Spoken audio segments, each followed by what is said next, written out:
This mentorship theme has showed up a lot in these conversations. What advice would you have for finding mentors, cultivating those relationships? Like how did you find Mr. Walsh, for example?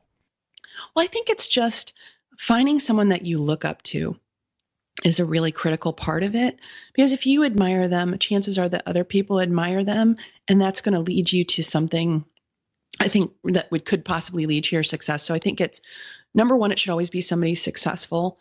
It should be somebody that captures that which you're seeking. So for instance, what my mentors have always given to me is they've been successful in their field.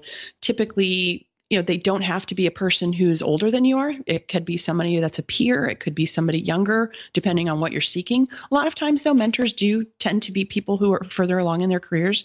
And I think the benefit of that is sometimes you can short circuit mistakes that you don't have to make if you can learn from their mistakes, which is really cool. But I think some of it goes back to what we started our conversation with, is building rapport.